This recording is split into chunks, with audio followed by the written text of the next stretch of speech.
Good afternoon, everyone. We'll start the webinar in next 2 to 3 minutes.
Good afternoon, everyone. I am Devi Prasad from India Energy Storage Alliance. And today we have an exciting webinar regarding UNIDO FLCD Innovation Challenge. And I invite all the registered participants for the webinar. In this webinar, we have experts both from UNIDO and also from IESA.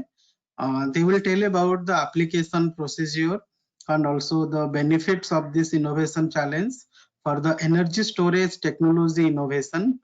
And we have got around 160 registrations for this webinar. And ISO will be happy to handhold any companies if they're interested to apply for this program. And we encourage, this is a UNIS program, to apply for this. And this funding support will be given to the new technology innovation by any startup or any large scale conglomerates or companies who have done some technology innovation to do the pilot projects or beta deployment. So not taking much time, I invite Dr. Rahul to give the welcome address and start the webinar. Thank you very much, Devi. Once again, welcome everyone for joining for this webinar with special webinar with UNIDO. So let me share my screen.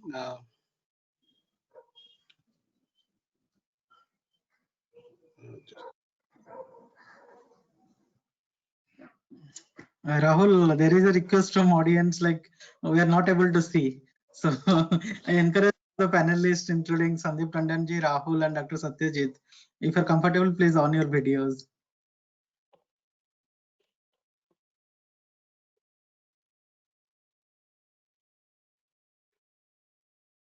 Yeah, hi everyone. Can you see the screen as well as myself? Yes, please go ahead. Yes, Rahul. Okay, perfect. So again, welcome everyone. As we have some of the participants who are not IESA members, so I just wanted to share India Energy Storage Alliance was founded in 2012 to create awareness about advanced energy storage and e-mobility technologies. And in 2016, we upgraded our mission to make India a global hub for R&D, manufacturing, and adoption of these technologies. And as part of that, we are happy that now IESA has grown. We started with just a 5-member alliance, has now grown to more than a 100-member alliance, and we are also working with many strategic partners around the globe to try to bring some of the latest insights to our members, as well as help our members to expand operations globally. And as part of that, earlier this year, we have signed a special partnership with UNIDO. But before getting into the specifics of the UNIDO Innovation Challenge, I'd just like to use this snapshot to show that energy storage around the world is one of the fastest growing sectors now. And both on the stationary as well as on the e-mobility side, we are seeing tremendous opportunities where many top thinkers are labeling the coming decade as a decade for advanced energy storage technologies. And we do expect that in the coming years, India will also become one of the global hotspots in this area. As some of you may be aware that just last week before Diwali, Cabinet has given go ahead for the advanced chemistry cell battery manufacturing mission. And along with that, there will be series of demand creation activities which will be taking up in next 6 months to coming years. So in terms of the energy storage energy storage as a technology for group has many different technologies, and they can also be used at a different location, right from having hundreds of megawatt or gigawatt scale installations at central grid to having installations which are anywhere from say 5 megawatt to a few hundred megawatt as part of transmission or distribution system, or systems which could be even as low as at kilowatt scale or even a few megawatt scale, which can be deployed at commercial, industrial, or residential customers. And also, e-mobility is becoming a key area in this area, where the e-mobility is in a way sort of batteries on wheel, where that creates certain challenges for the distribution utilities, but at the same time, it also creates some opportunities for some innovation in terms of the new technology adoption and integrating that with some innovative business models. And depending on where you are doing the installation of storage, you can capture different value proposition. So overall, in terms of the applications, there are more than 20 applications on stationary side, as well as various categories for electric vehicles, which are covered by the energy storage ecosystem. There is also opportunity for entrepreneurs in this area, and as the India Energy Storage Alliance, we have been working closely with many of the upcoming startups. Many of those are present today in this webinar, and also you know about them, and there are many which are still in early stages, but we are actively working from start to try to build a robust startup ecosystem in this area in partnership with various partners such as METI, Startup India, Agni, Invest India, and MNRE. Now, traditionally, when you look at the technology commercialization space, there are a couple of valleys of death, where one is from the concept level to getting to a pilot, and then from pilot to commercialization. So typically, the government funding or some of the angel investors, they can provide funding or support to startups till they get to the prototype stage. And then beyond that, typically there is again a challenge where companies do face some significant headwinds in terms of the commercialization before they can really scale up the manufacturing. So this is the area where you can think of it in terms of the TRL level or the technology readiness level. This UNIDO Innovation Challenge, which you will hear more about in next 1 hour, is going to focus on TRL levels, which are 6 to onwards, so that we are looking at products which are ready for beta deployment. So this is the area which UNIDO last 3 years has been running these challenges, but this year they have added 3 new areas, which is industrial resource efficiency, IoT, and energy storage. And as Devi mentioned, the selection criteria is quite wide, where there are many entities can apply for this program, which include startups, which include universities, institutes, research organizations, MSME entities, or existing industries, even PSUs or not-for-profit organizations. So there is no limitation as such on who can apply. What UNIDO is looking at is that something which is a ideally homegrown innovation and something which is definitely very much relevant for the Indian market. Now, this is an area which, as I mentioned, started 2018, and you can see that each year UNIDO has been selecting somewhere between 13 to 20 winners, and so far they have distributed already more than 8.5 crore in terms of the incentive money, and already for 2020 there were 13 winners which were selected for the existing applications, and now for 2021 cycle you have these new 3 additional applications which are coming up. Now, in terms of the overall FLCTD project, the customers or the participants can get financial incentive of plus there is an additional mentoring from CII, GBC, as well as Customized Energy Solutions, which is selected as a specific subject matter expert for the energy storage challenge. And the key thing is you need to remember is 18 December is a deadline for this program. Now, in terms of the energy storage area, there are many technologies which can be covered under the energy storage challenge. But this particular challenge is specifically focusing on electrochemical as well as electrical technologies, so mainly batteries and ultra capacitors, but also associated power electronics is specifically included, so either in terms of the power conditioning system for stationary storage, or even the e-mobility related technologies can be utilized for the demonstration during this area. You can go ahead and visit the FLCTD website, and again you will see more details about that in the upcoming presentation. The application window has already opened, and you don't need to fill in the complete application in one go. You can go ahead right now, you can create a login, you can start filling in the information, and if there is something where you need to gather more inputs, you can save the application and again complete the application. And during this process, if you need any assistance, please reach out to the India Energy Storage Alliance and CES team. We are here to help you to make a successful application and get this sort of a unique assistance, which has traditionally been a big gap in the Indian ecosystem, where there are not too many such demonstration assistance money which is available for early stage demonstration. So again, we are very thankful to UNIDO for first of all including this energy storage as part of the innovation challenge and committing this support, and also selecting Customized Energy Solutions as a knowledge partner for this area. Most of you are familiar with CES, but for anyone who is not familiar, CES is a global consulting and services company with global headquarters in Philadelphia. The India head office is in Pune, and we are more than 20-year-old company, work with more than 500 clients globally each year.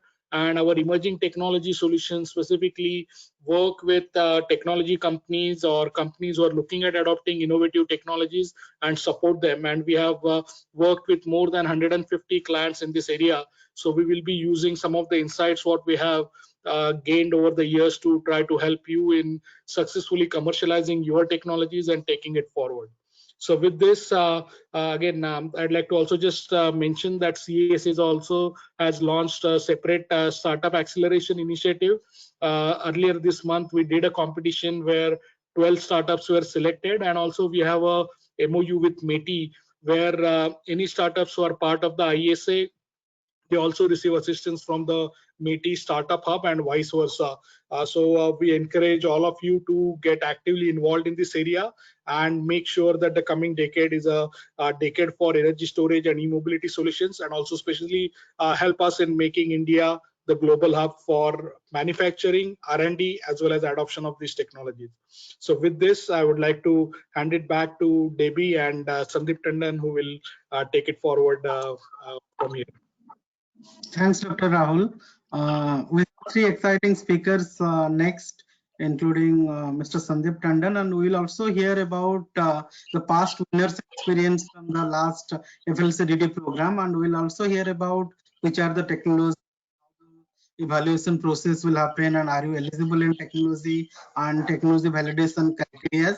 So not taking much time, I invite Mr. Sandeep Tandon, National Program Manager, UNIDO, to tell more details about FLCTD program and application procedure. Thanks, Devi, and thanks, Rahul, for the great introduction. I thank all the participants for taking time off to join this webinar.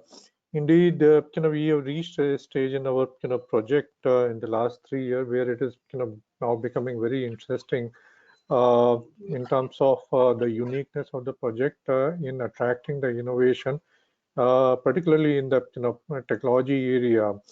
While UNIDO has worked in the past since 2014 in India, as well as in 7-8 countries worldwide, in running a clean technology innovation program. In those 3 years, we came across clean technology innovation in India in energy efficiency, renewable energy sector, water, as well as waste beneficiation. That gave us confidence that there is the new generation is looking for coming up with this innovative solutions to address various issues that are present in, we see them around, and there's a need for nurturing those innovative solutions. So UNIDO came up with this program, and let me just share my screen so that I can take you through this give you a overview of the project called Facility for Low Carbon Technology Deployment.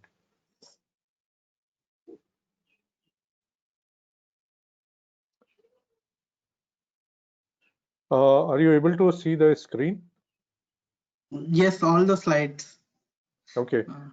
Please make it start the slideshow. Yes. Yes, please go ahead. You can see the slide now. Yes, please. All right, thank you. So now I'm going to talk about the fourth cycle of the innovation challenge that we have currently opened up. Starting with this introduction to the project, what this intend to do is this a long name for the Facility for Low Carbon Technology deployment. This is a project UNIDO is implementing jointly with the Bureau of Energy Efficiency, which is funded by the Global Environment Facility. So the purpose of this project is to find out the first is to identify the technology gaps that exist where there is a scope for energy saving, and then to find out the solutions for those technology gaps. We run a innovation challenge to identify those innovative technology solutions that can pinpoint or address those particular technology gaps, and then provide the project support, financial support to validate those technology are indeed able to solve those or reduce those technology gaps. I mean, these are turning out to be the required solution or the possible solution which can fill up those gaps, and thereby once the technology validation is done, there's enough confidence that this is the good technology. There's a room for a scale up. So we'll also talk briefly about the scale up opportunities. So let me start with a quick introduction to UNIDO. UNIDO is one of the specialized agency of the United Nations, which is focusing on the industrial development. It is now 54-year-old. It was set up in 1966, and it has 170 members. Which is the 170 countries are the members of UNIDO. And it's the agenda which was approved in the in 2015 was to promote and accelerate inclusive and sustainable industrial development in the member countries, particularly among the developing countries. So the way UNIDO works is it provides a technical cooperation. It is not a funding agency like other multilaterals like Asian Development Bank or World Bank. But UNIDO as well as other UN agencies provide the technical cooperation support to implement the activities that are as per the country's own priorities. So while UNIDO would be doing a set of particular activities or projects in India, these would be very different from what it would be doing in the neighboring countries like Bangladesh or Sri Lanka or in Malaysia or Thailand. Again, the project in each country is country specific. We are based out of New Delhi. We have a small team on particularly working on this project, but the entire staff of UNIDO is based in Delhi, and few people would be based in other cities who are the project staff. And the office in New Delhi covers the South Asia region, so it's a regional office. But our major concentration is in India. So I come back to the project on the facility for low carbon technology deployment. It started in 2016, but the project activities really started moving in 2017. That's when we first launched the innovation challenge. So the project is developed in consultation with the Government of India and the project counterpart with the Bureau of Energy Efficiency. They initially identified 3 areas to address the technology gaps, which I talked in the beginning. So one was waste heat recovery. Second is space conditioning and pumps, and there have been umpteen number of studies done in the past 10-15 years that have identified these are the areas, particularly in the industries and commercial sector, which need a solution. And in general, there have been past attempts, but these were not successful, or the OEMs have not come up with any particular solutions to address those gaps. So we ran the innovation challenge in 2017 for waste heat recovery, and then we went full-fledged in other technology verticals on in 2018. And now we have completed 3 rounds of innovation challenge. And the way we do it, everything is on the project website, which becomes the portal for in informing the about the announcement of the innovation challenge, as well as for the application submission. In these 3 years, as mentioned in the previous speakers, we had 13 winners in 2018. In 2019, we had 17 winners on the innovation challenge across the 3 technology verticals. And 2020, which we concluded in the month of October, again we are we have 13 winners.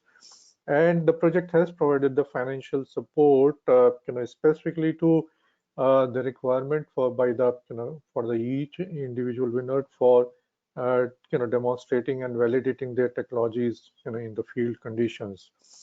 So we are working out the more details so that and upload it on the website so that at future you'll be able to see. But we just to give you a perspective, one of the another speaker after my presentation is one of the winners in 2018 innovation challenge. Their technology validation has been completed, and you would be able to hear from their standpoint where they see that value add provided by the project. So I'll not get into those details, but tell you what is available under project.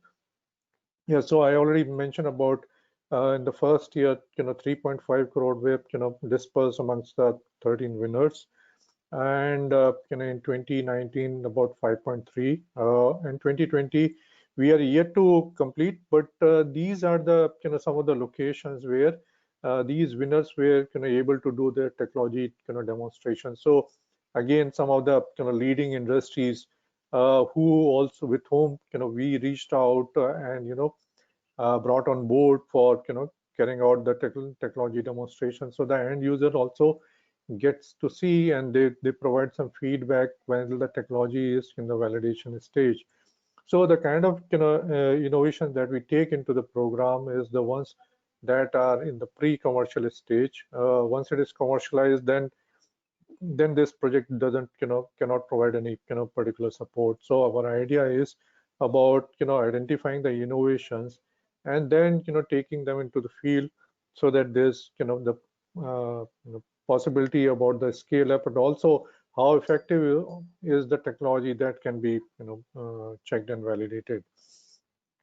So after running the innovation challenge for the last 3 years in those 3 technology verticals of waste heat recovery, which is predominantly targeted at the industrial sectors, as well as space conditioning and pumps.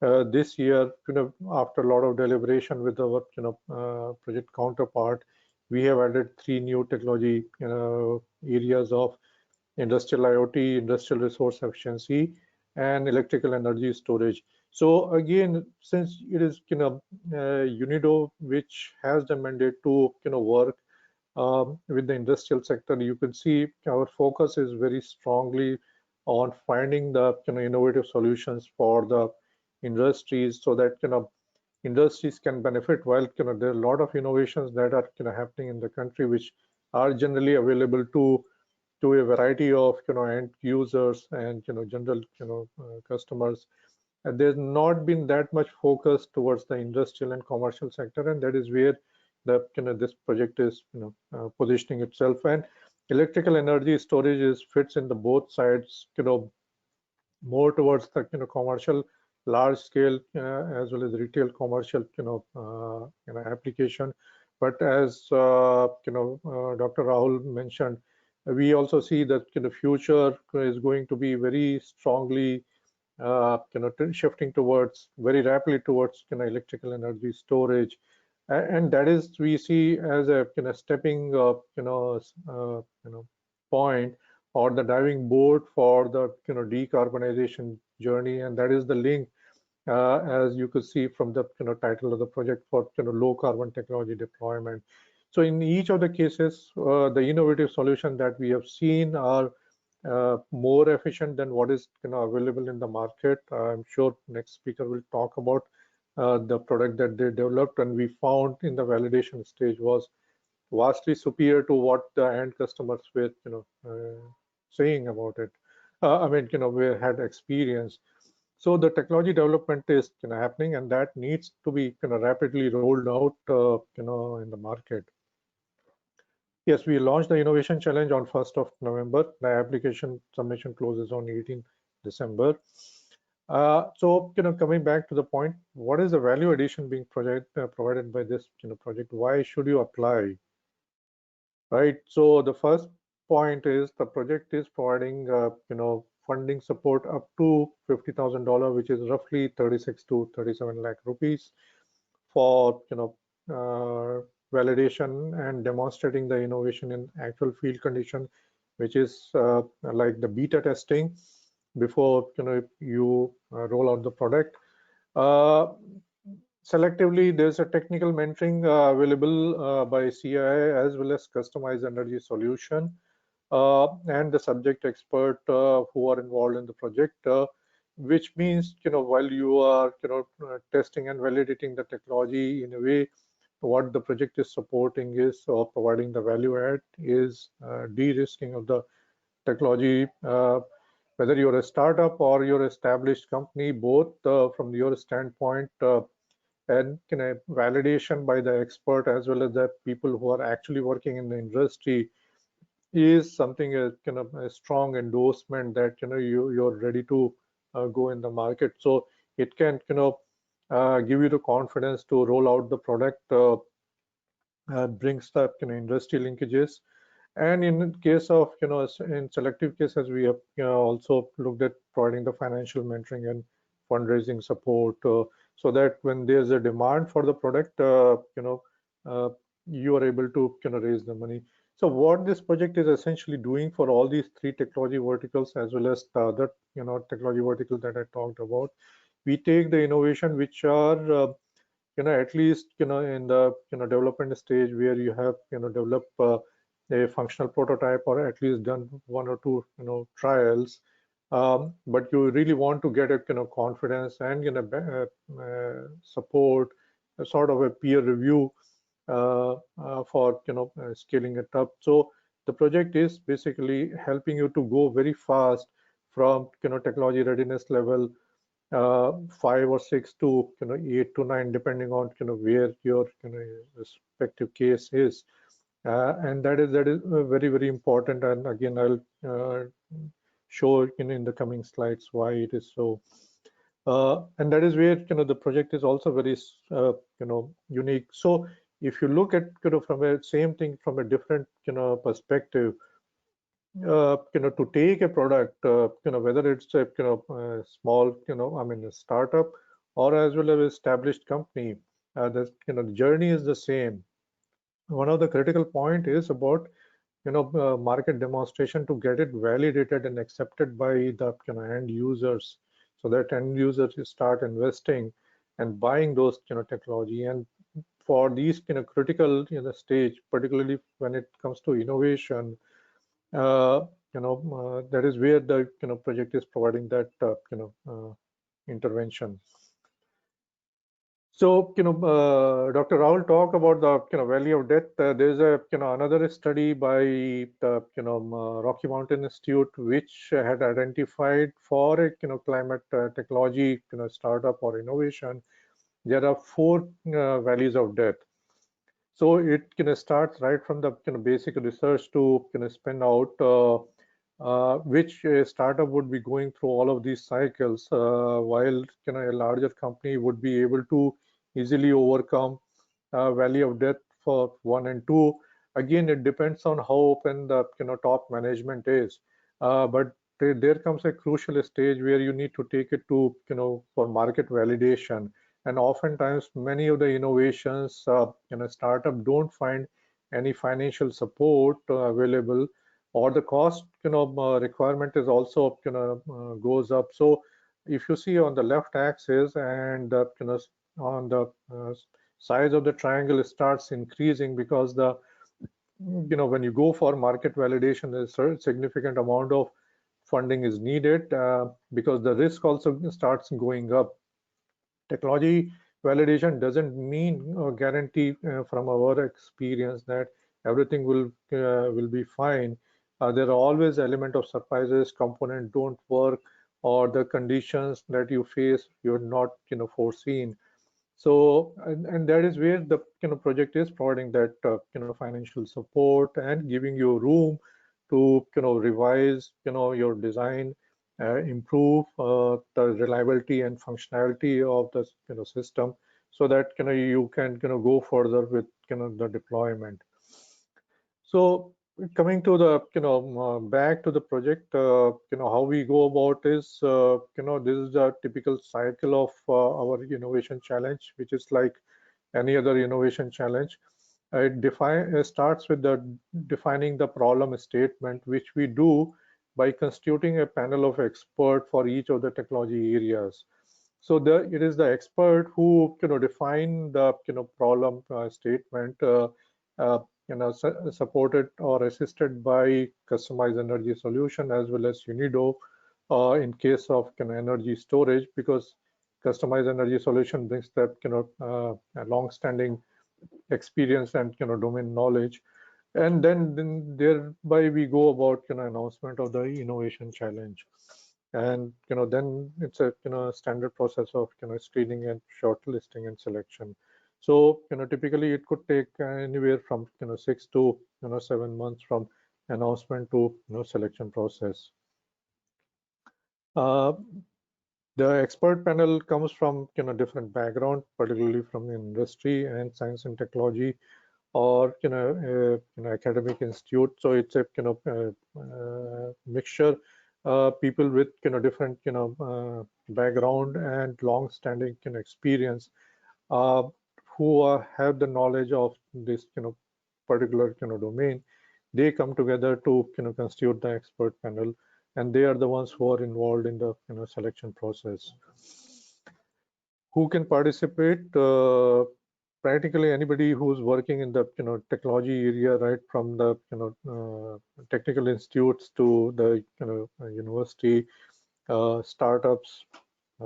Even we have, taken not-for-profit organization in the past. Those were like the industry association. We have few, unique cases. Again, they have developed a very innovative, product which merits, further support and trial and take up by the industry. So we have worked with, all kind of companies, startup to large companies. And what we ideally like to do is to promote, if you're a startup, come jointly with the academic institute, or even if a large company come jointly with an academic institute, That is really what we want to increase, that collaboration. Oftentimes there are innovations available in the labs who that need to be taken out, because the labs or the technical institute have their limitation. They can only bring go up to lab scale prototypes, but these prototypes would be innovations could be worth looking at and testing and validating, so that you don't start from scratch. So a joint collaboration would be is what we really want to see, and we have seen a couple of cases in 2019 and 2020 where more and more uh, uh, applications are coming in joint way. Even if you have an end customer with whom you are talking about your innovative solution, bring them along. I mean, that really helps in the selection process. What the project provides in terms of the financial support, it's we are now allowing technology demonstration up to 3 or 4 different locations or demonstration sites.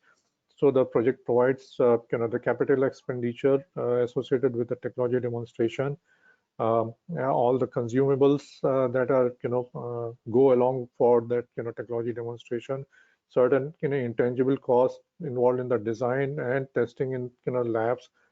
For example, if you have this electronic component for battery charging that require CE certification, the project can even provide support for those trials. Again, the next speaker will elaborate, because they have use the project funding for both technology demonstration in the field as well as in an NABL accredited lab. A certain amount of operating expenses, your travel for taking the product to the field, installation, commissioning, certain operating costs are involved. Those are also partially covered, but majorly it is the capital and the consumable and the intangibles. So first three tick marks are would be anywhere around 60% of the total funding requirement. In case of a startup, we are more flexible in terms of the financial support requirement. So to come back to this, to summarize, what the project is providing essentially is an opportunity to mitigate your risk when you're taking the technology in the field. So helping you to demonstrate, validate its efficacy, validate its design, and then thereby you are able to assess the scale-up opportunities.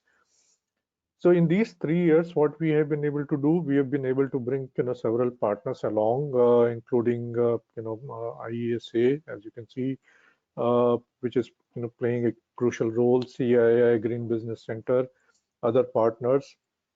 And we have also taken the accelerator program. So we have now early stage startups are up to 35, and about 41 winners. So overall in 3 years we have gone from 0 to identifying 76 startup and reaching out and providing the support. So not necessarily everybody will win the innovation challenge, but those even from this selection process, those we felt were really good but needed slightly more preparations, we have taken them into the accelerator program. So there's a team of mentors, and accelerator is providing that hand-holding support, capacity building, so that where to focus, where your weakness lies, and how you take your innovation in the market.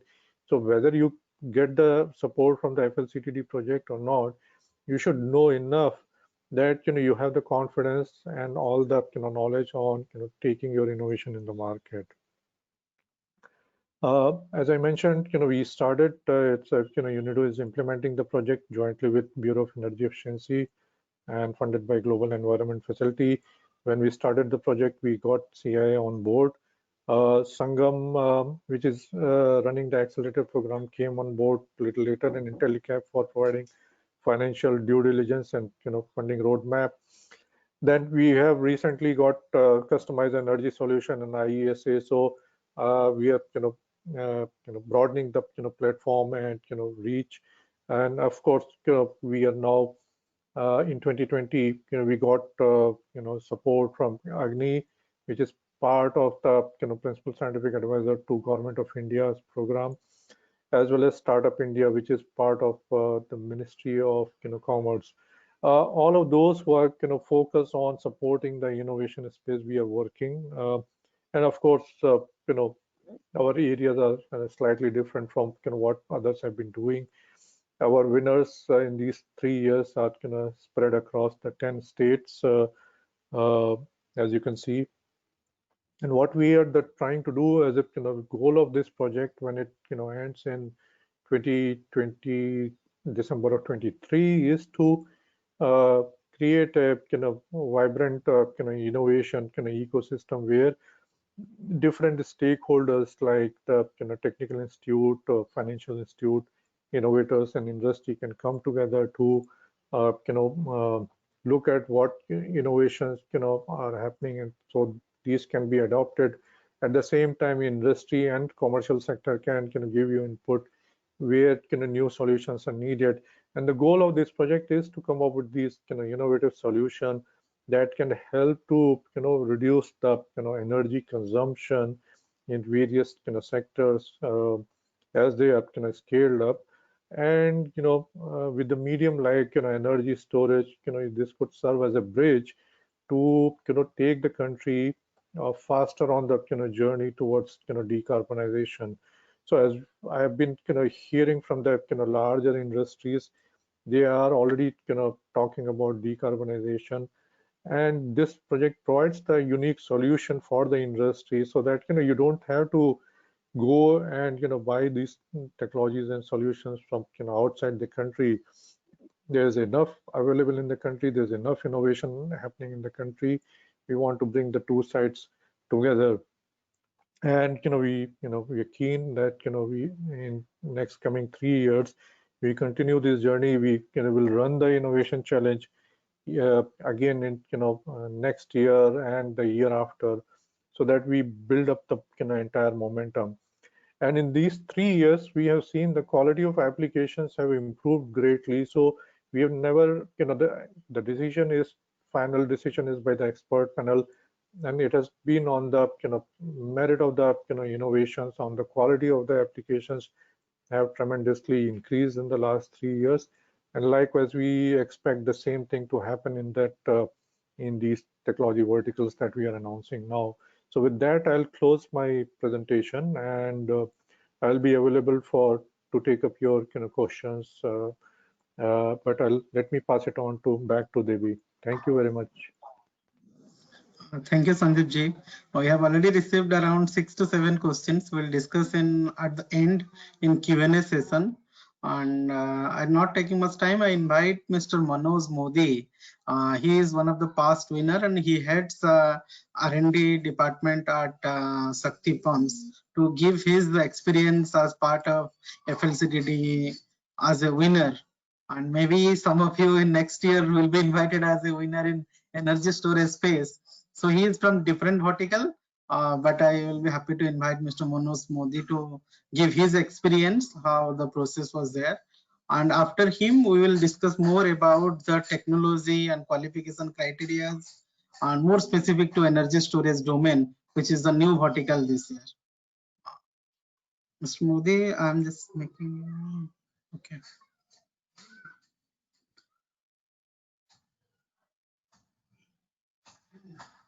Yeah, please go ahead. Hey, good afternoon, everyone. Can you hear me? Yes, please. So good afternoon, myself Manoj Modi, and thank you, Devi, thank you, Sandeep, for giving me an opportunity to share my experience with my past experience with FLCTD. I'll be talking about the experience along with the kind of innovation we have taken it to UNIDO for recognition and their support. So, and before touching upon these points, I would quickly introduce the company where I'm working. So, essentially, Shakti India Limited. Mr. Manoj, just sorry for interruption. Can you make it full screen? Actually, the other just a minute.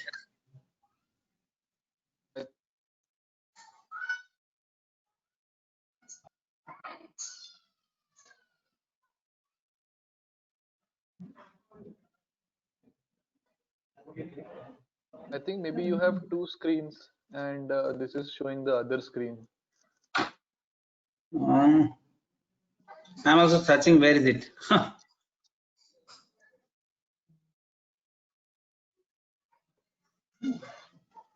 Can you click on the display settings?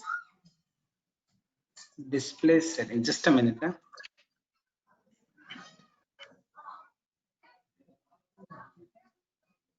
No. 1 minute. 1 minute. Yes.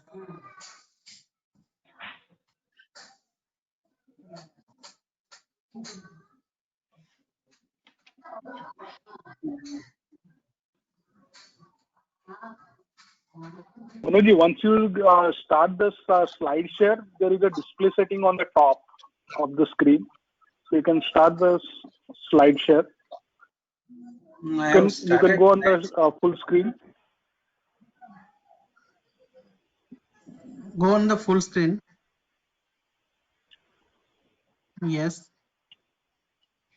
Is it visible now? Yeah, on the top, there is the first show taskbar, and then second is display setting. Yeah, you can click on the yes. Yeah, you can swap. Yeah. Please Yeah. go Now, ahead. now it is full screen. Yeah. Yeah, great. Thank you so much. So I'll briefly touch upon who are we. So we are essentially a 3-decade-old company where we are manufacturing a lot of different type of pumps, motors, and electronics equipments. We have so many products for a different application, whether it's for drinking water or for sewage water, firefighting, motor starters, motor VFD, and so on. And we have also got certified with ISO 9001:2015 for the quality, and then for environmental, as well as for this OSHA's 18001:2001-2007 for safety measures. We have got our offices worldwide. We are exporting our material more than 125 countries, and we have got our own registered companies in USA, UAE, and Australia. Coming to my part, the R&D part of it. So we have got recognized in-house R&D, which is recognized by DSIR, Ministry of Science and Technology. We have got world-class facility in our R&D. We also got collaboration with Indian Institute of Science, Bangalore, IIT Delhi, Bengal Engineering College, BESU, and then we have collaboration with IIT Delhi as an Uchchatar Avishkar Yojana. We have also filed more than 30 patents, and the most important thing is we are consecutive winners in FLCTD challenge organized by UNIDO in the year of 2018 and 2019.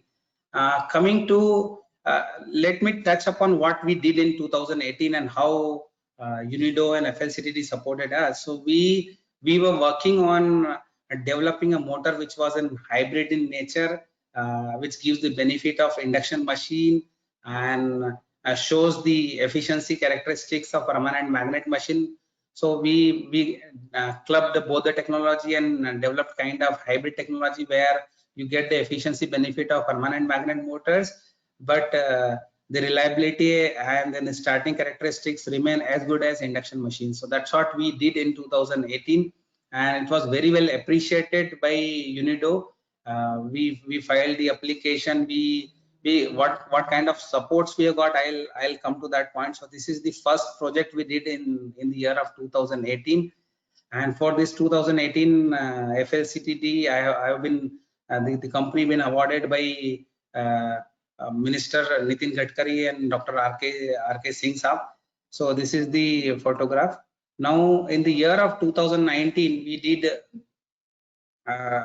altogether a different kind of product where the product involves power electronics, motor, and it's kind of, you can even imagine, we try to develop a CFL, the kind of LED bulb brought the revolution in the lighting industry. Similarly, this innovation will bring the revolution in pumping industry. So it's kind of equivalent of LED bulb in lighting industry, so equivalent of lighting bulb in the pump industry. So that's what we are working on, and we have got support for this. Also, this is the ongoing projects which we are doing with FLCTD.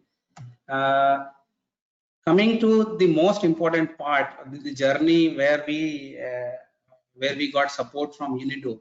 So in India, whenever you do development, nobody wants to spend money, but they want to have a full output. So in India or Indian industry, where you wanted to develop a product, right from the writing specification to build the prototype, conceptualization, development, testing, certification, validation, and market launching. Everything, every steps requires money. And if the organization like UNIDO or some financial supports available, you will be quickly coming out of those stages.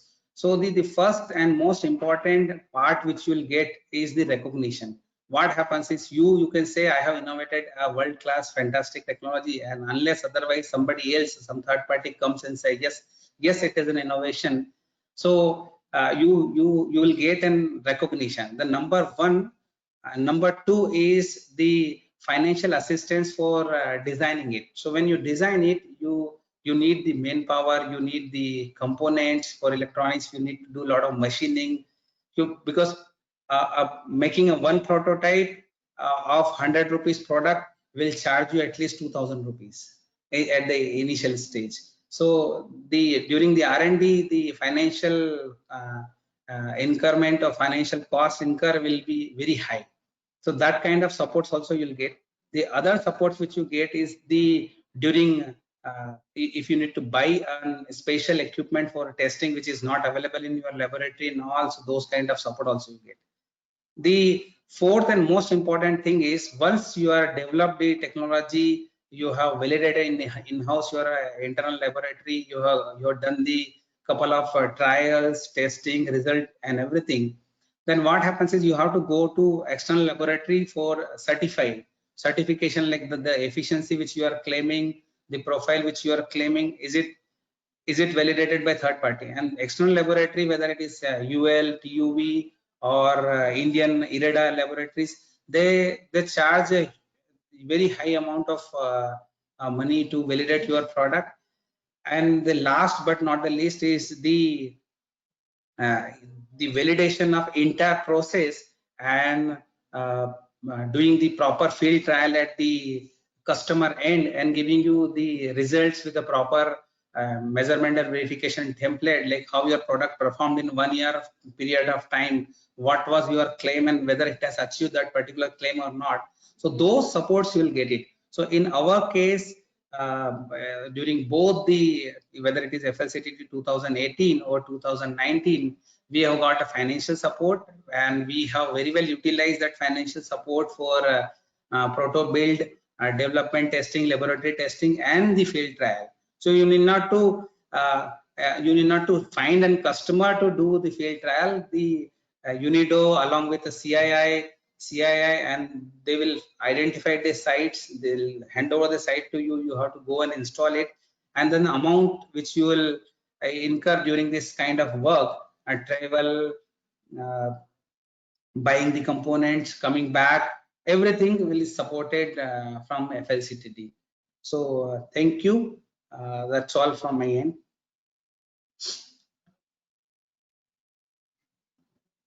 Thank you, Mr. Manoj Modi.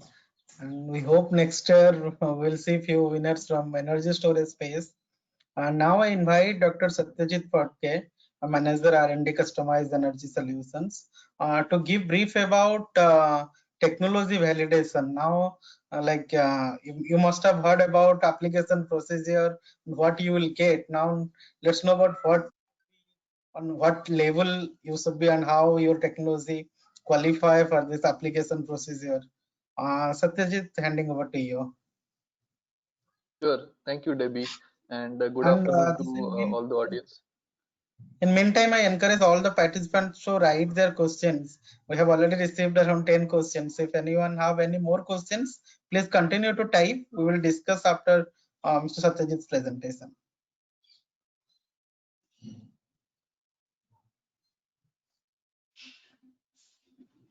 Hey, Debbie, I'm looking for the shares. I have the presentation. I'm just looking for the share screen option. 1 minute.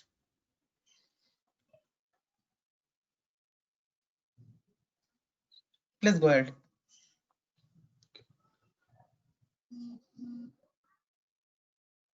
So is the presentation visible in full screen mode?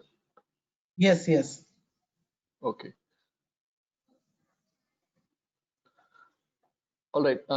Okay. So again, good afternoon, everyone. Myself, Dr. Satyajit Phadke, and all the previous presentations have given an excellent idea of what this funding opportunity is, what type of projects in terms of technology readiness level are likely to be funded by this, and what is in the previous presentation, what is all the type of help that you can expect from the FLCTD funding opportunity. So I just want to take a little bit of time to delve a little bit deep into what are the types of technologies that FLCD will be covering. This is not a comprehensive list. There might be others which we have missed out, but we'll give you a general idea of what are the candidate technologies which will be covered under this funding. Secondly, we'll look at what are the main application areas.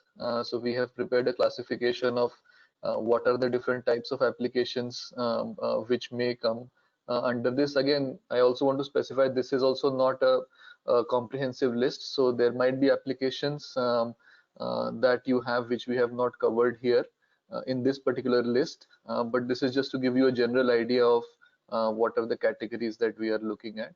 And the third will be the evaluation criteria, because this is something which is going to be used by the evaluators for figuring out the merit of the technology or the invention. So we just wanted to give you an idea of those criteria as well.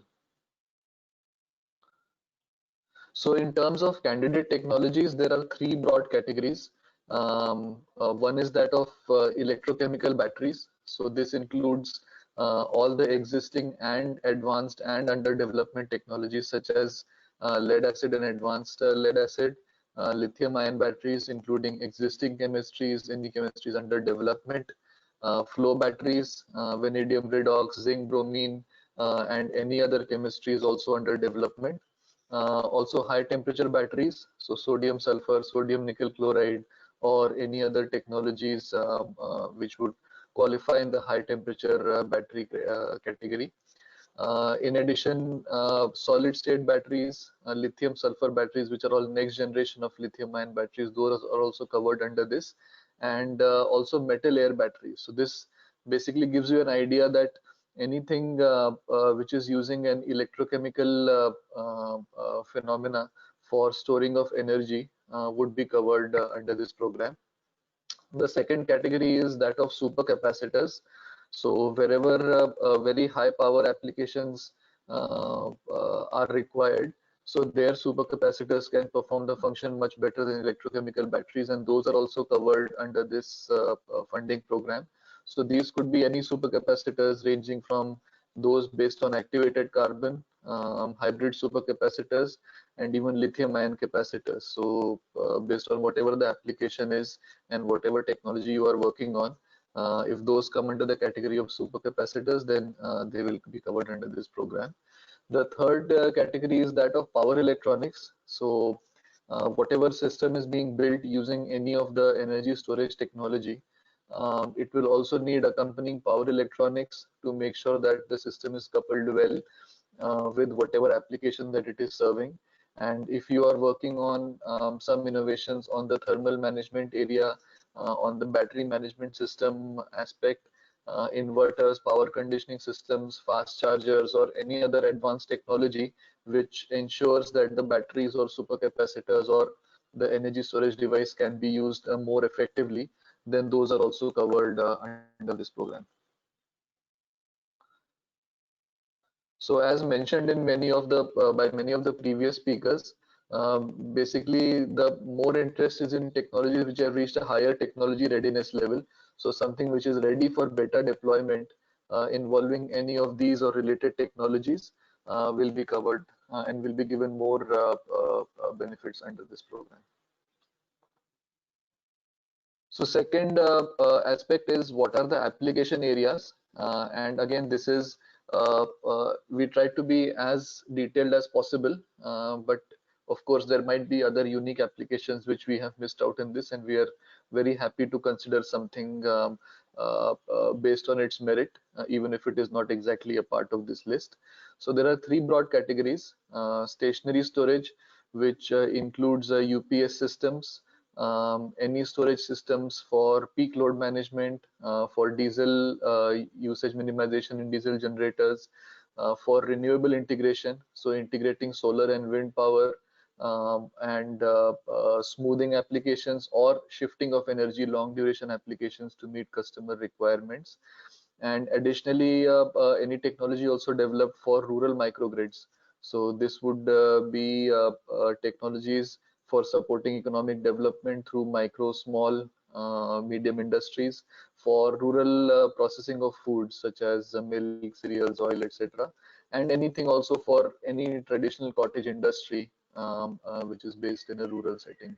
So these are all general categories of what would be covered under stationary storage, and your technology could be meeting one or more of these applications, and that is also fine. But we just want to highly encourage all the participants to think deeply about what application they will be serving, and not only what is the technology being developed.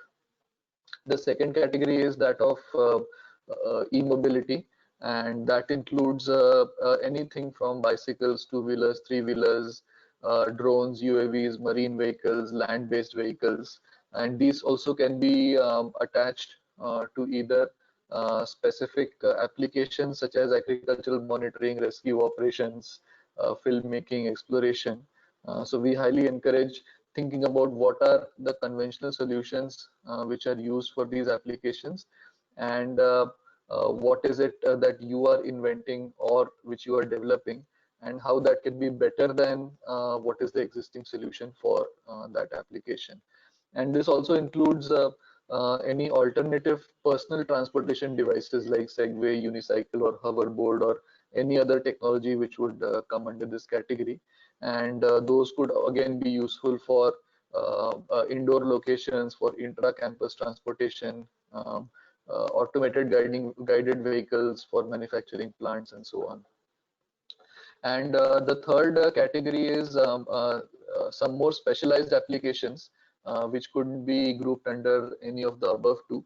So this would include anything for medical applications such as automated external defibrillators, portable medical devices, X-rays, ultrasound, handheld dental equipment, and again the list could be very long in this, but there are many applications in medicine where advanced energy storage technologies could play a key role in making them portable, making them more easy to use, or simply improving the user experience.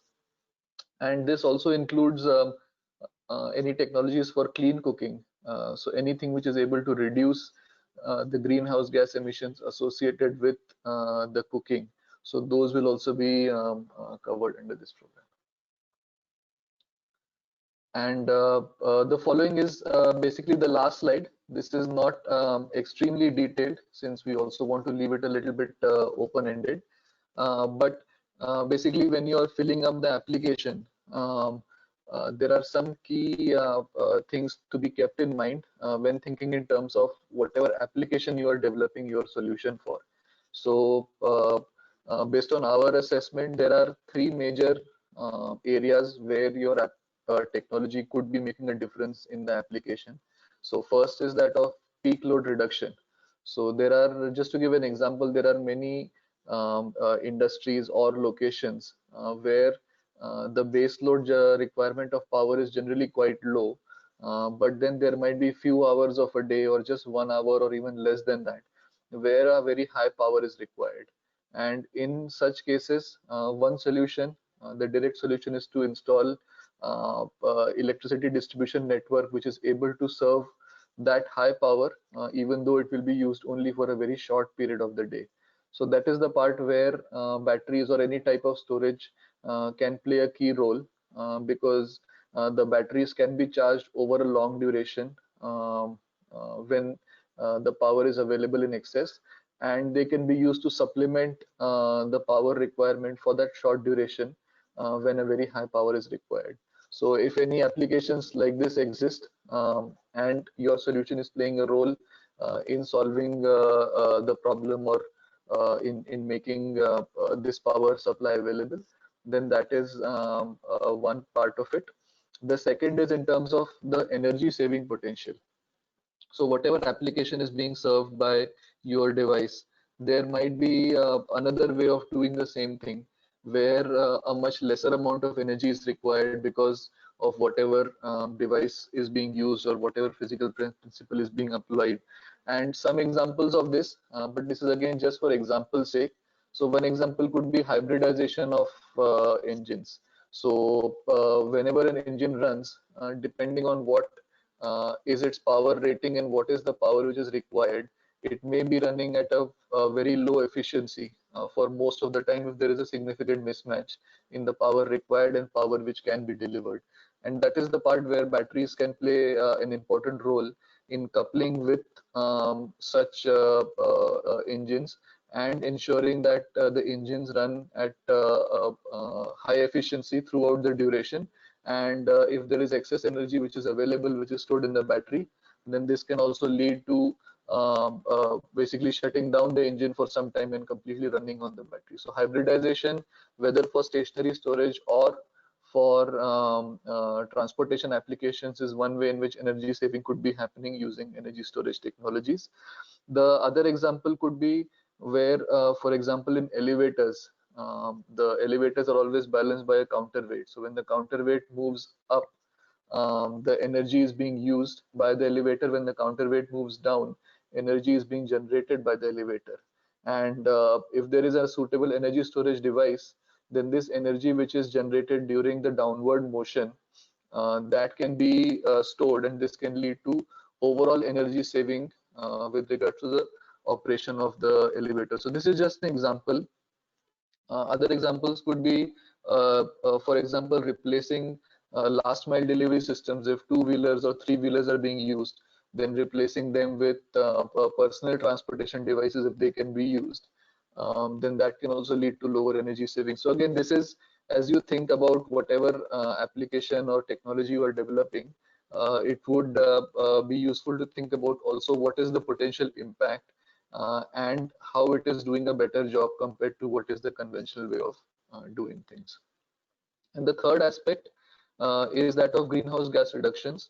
So there is a whatever application or technology you are developing, there is a possibility that it is also leading to reduction of greenhouse gas emissions. And examples of this could be basically reducing the fuel usage in whatever application. And very obvious examples of this are electrification of any type of transportation. So two-wheelers, three-wheelers, four-wheelers, even electric powered boats to replace diesel powered boats. So these are all examples where greenhouse gas emissions can be done. And another example could be in terms of cooking as well, where if electricity is used for cooking, then it can help in reducing the greenhouse gas emissions associated with the cooking as well. So again, so this is just to give you an idea of how to evaluate whatever technology you are developing, and how the reviewers will also be looking at sort of the holistic picture of where your technology fits in, what is the application which it is serving, and how it is doing a better job than what the conventional way of doing things is. Or in some cases, the application may not exist currently, and the type of device which has been developed is completely new. It is opening up a new application, in which case, of course, it will get a lot of merit also in the originality criteria. So that was my last slide for explaining about the competition. I give it back to Debbie for the further session. Thanks, Satyajit. I hope it gave some idea about the evaluation and application and technology selections for all the panelists. So there is a short poll. So if everyone able to attend is can answer it, we can also help you in the application procedure. And then we can take now questions. We will close the poll in next 30 seconds. If you have not answered, please answer. We'll close the poll in next 25 seconds. And in meantime, let me open the question. There is a question to Dr. Satyajit. What is the abbreviation of TRL? And can you give some example? Satyajit, please. Yes, so TRL basically stands for Technology Readiness Level. So this is a system, and you can find ample information on this online. This is a system which was initially developed at NASA, and basically it allows you to decide where a technology is, starting from idea stage all the way up to full scale of manufacturing stage.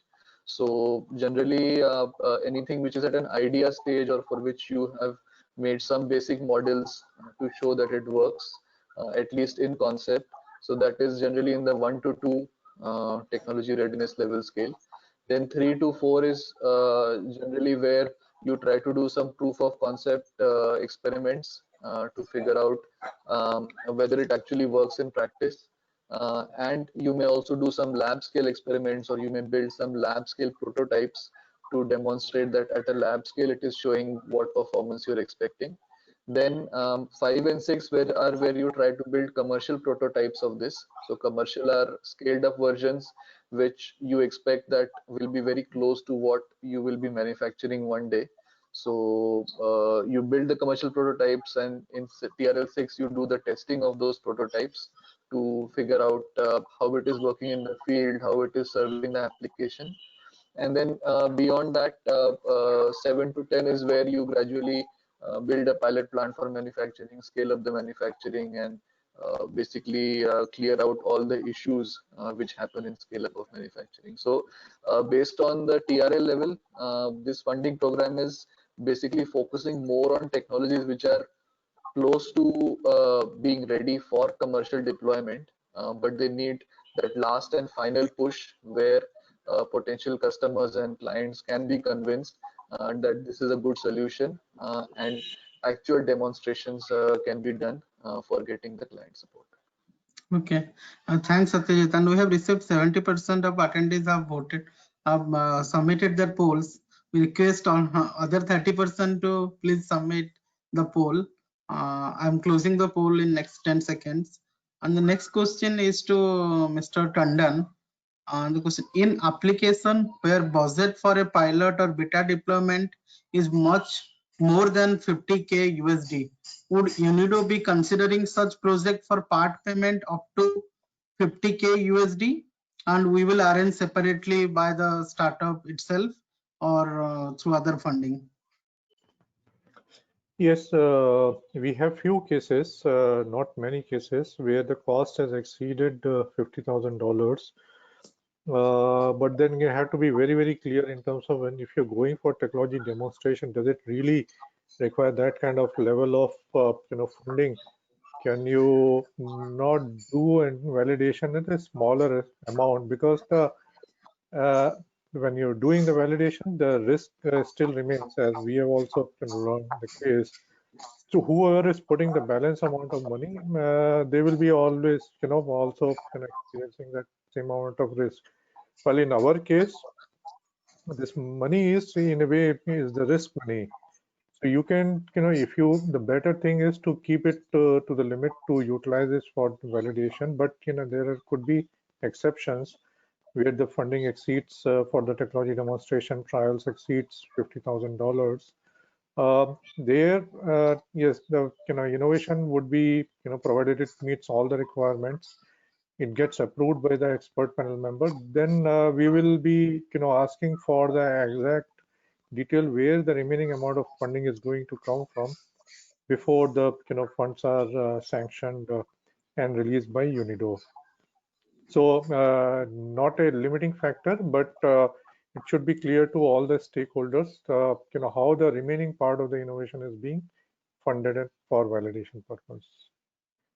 Okay. So if you convince an industry that they would put their money, or the startup is putting their money, it's fine, because this is the upper limit what the project is providing. Anything over and above, the money has to come from some sources. In many cases, the startups or the companies have said, we will put our own money. For example, in case of Shakti Pumps, the entire product development cost has been already borne by them. So, the project is not covering for the product development cost that you have already incurred. We are just focusing on the technology demonstration, the beta testing part only. So just do your numbers thoroughly, because if you want to say that I want to do 10 trials, if the same result can be found in 3 trials, why go for 10 trials? Because the time involved is also significant. That is something you need to keep in mind. And that is something where Manoj Modi, if he's around, I think he's logged out. Companies have it takes time to convince the end customer for doing technology trials. So all those factors have to be considered. But yes, one has to be very clear and transparent where the funding is coming from. Sandeep, this is Rahul. Just to add, I think we have also received some questions outside this where people have said that can this sort of a grant be used more as a viability gap funding? Because what is happening is that where some of these new products are being demonstrated, they are being compared with some of the existing incumbent solutions. And especially since some of these products, they are not yet manufactured at a scale, they are at a disadvantage where maybe they are 20% or 30% costlier than the other solutions. So if this grant can be utilized as a viability gap funding, then that will allow them to actually even deploy solutions which are at even higher ticket price, and that would still serve the purpose of the technology demonstration. Because once customer validation is available, then some of these companies can scale up the manufacturing and bring down the cost, where for the subsequent projects they can do it. Because especially with stationary storage, there are many projects where people are looking at like 100 kilowatt or bigger projects, where typically the total project cost would be more than $100,000. But at the same time, they are not expecting entire money to be supplied by UNIDO, but this $50,000 with them like do even like $150,000, because that is almost giving them the 33% reduction in the cost, where the customer may be willing to do the project. Yes, provided the innovation is aspect has to be very clear that it is innovative solution. This is better than what is available in the market, and that needs to be validated in actual field condition. Yes, then it can qualify. Yes. Good. So there is one more question. I have developed 2 area. One of this is solar inverter section, another is EV battery section. Can I eligible to apply in 2 sections? So this is the question, Mr. Sandeep ji. So energy storage. So all the criterias and terms of reference are listed on the website. So you can see yourself where you qualify, where you have a slightly higher chances of getting accepted. So that will leave it to you. So please go through it, and if you still have questions, then you can write to us. I'd given, and the linkages are also there. CES, you can write to Dr. Satyajit or anybody in CES. But the point is, if you are going to apply for, we don't have any restriction in the number of application, but from a one company, if you only one solution would be funded, not 2. So you can take a call yourself, which is more important for you, which is more innovative, which is more unique. Therefore, you have a higher chances of going through the selection process. Okay. So if I understood correctly, if you have 2 great innovation, then you are eligible to apply, but you will get only one funding. There is a question that am I eligible for the lithium ion pack assembling? Dr. Satyajit or Dr. Rahul? So Can a lithium-ion now battery pack manufacturing company apply for this innovation challenge? Yeah, so I think the company can apply, but as Sandeep mentioned, you need to specify like where is the innovation, and ultimately you need to submit it as an entire solution. You cannot just submit it just as a pack, because ultimately this is something where you are doing demonstration in an application. So in what application the pack is being used, how that there is some innovation what you have done as compared to some other, because there are many applications where the become like a commodity or that is a standard solution.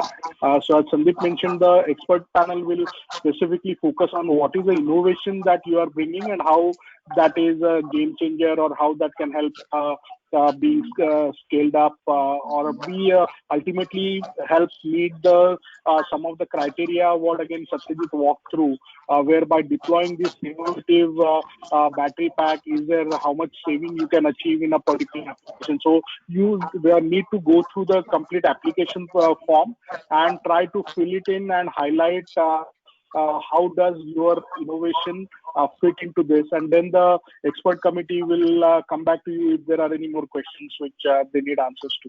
But as in general, yes, as a battery pack making company, you are definitely eligible for applying. Now the key part, if you will get selected or not, will depend on what innovation you have done and how that is relevant to the industry.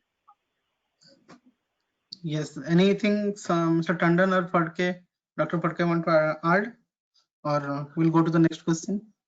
yeah, so basically just wanted to add that if you are making just a generic battery pack, then I think the chances of getting accepted are low. But if you have done something specific on the thermal management side, on the battery management side, or there is an application requirement which is very stringent, where it needs to perform at very low temperatures, and you have done something which allows you to do that specifically. So something very different from what is out there in the market. In that case, yes, there is a chance that that will be considered for this application. So we have 8 to 10 minutes more, so a few more questions. While submitting, should the time frame for demonstration also need to be submitted? If yes, what is the limit for the demonstration duration we have to mention? Well, when we come to that stage, when it's final selection, what we are giving everybody is time for about 12 months to complete the technology demonstration. See, that's, Okay. faster you complete the technology demonstration, better for, it is for you. I mean, we have been flexible in the beginning, where we have, and then even in the current situation, we had to be flexible. But ideally, in the normal circumstances, we would like this to be completed. So whether you're doing demonstration in 2 location or 4 location, we would want this to be completed in 12 months time, because the result should be similar coming. I mean, or even if it is different, you need to know quickly and take corrective action. So rather than spreading for 18 months or 24 months, the limitation is, so you plan for maximum 12 months, so that not only the deployment and testing and validation is completed, but the technology validation exercise by CES can also be completed within the time frame. Okay, thank so you. if it is something that is becoming available for going forward for commercialization, then you should go fast. So that is what we would like to encourage. Which means, while you're applying, you should do your homework very thoroughly, where is the end application, and even go to the extent of identifying the end customer where you could do the technology trials. Okay. So just to add, sir, Sandeep mentioned in his presentation, if you already have a beta customer which is identified, or specifically how you are looking at taking this beta deployment, and then if assuming the deployment is successful, how you are going to scale up, all that is part of the application process. So the more information you have and the better prepared you are, that will be definitely evaluated by the expert committee while selecting it. Because just to sort of set the expectation straight for everyone, we do expect response for this competition. Typically, even in past, UNIDO has received more than 100-150 applications, and since e-mobility and energy storage being such a area of interest right now, we do expect UNIDO to get a similar response or even bigger response this year. So there will be definitely a tough competition. So the better homework you do, the better you. As an India Energy Storage Alliance, we have been doing ESS Meet, where we have identified certain potential customers who may be interested in being part of such beta deployment, or we have also recently launched EV Adopters Club, where we are again working with many companies who are looking at being early adopter for e-mobility solutions. So if you need any help, you can reach out to Debbie Dash, and we will see how through IESA network we could help you once you get selected for finding any of the beta customer. But yeah, so we will help you wherever you need assistance. But time is actually the most crucial part right now for the energy storage and e-mobility industry. Actually, 12 months is a really long time. So yeah, I would encourage, as Sandeep mentioned, you to consider it in a very focused way, and don't look at it as a just one-off grant where you are doing something just for the grant. Actually, the way we see it is that this should help you in accelerating what is your path to commercialization as compared to what you would have done otherwise. And specifically, the selection criteria has all those parameters embedded. So if you're looking at this as just some one-off demonstration project without any clear path forward, then your scoring will get lower as compared to someone else who has a very clear success criteria and how they can scale this demonstration to the actual commercialization. So all those factors are part of the selection criteria. Also, just to add a quick point, so anyone who has questions about the actual application process or what is required, what is not required, I really suggest you to go and make a profile and look at the application process once. It is just a 3-page format. It is not one of those where you need to make a very, very lengthy application. Just 3 pages, where first one is about you, your inventors, your company. Second is about the technology, what it does, what are the application areas. And third is about any previous grants or any previous support which you have released, which you have received for this particular work. So it is quite a straightforward and simple procedure. I encourage all of you to just after this webinar, go and have a look at that application page, and most of the questions regarding what is required or what is expected will become very clear to you. Okay, thanks everyone. And the last question we'll take. Before that, I request Shivam Kashyap, can you type the website link in the chat box to everyone? I got few messages to get the website link. It has been mentioned by Dr. Rahul and Mr. Tandon. But Shivam, please type in the chat window for everyone's reference. And last question, obviously we know the answer, but there is a question is that is the stress has been given to electrical batteries in this program? If such technology like mechanical storage could be considered in this program, because I also know this is not part of this innovation challenge. Maybe next year UNIDO might consider. But Sandeep, Dr. Rahul, anyone want to add any answer to this query? So this one is electrical energy storage. In other technology verticals, we have come across cases of thermal energy storage, but we have not dealt with mechanical energy storage because the technology area that we are dealing with is not talking about the mechanical energy storage. The first 3 topics that I told were the ones which were identified in consultation, where expert and various studies have shown there's a need for innovation.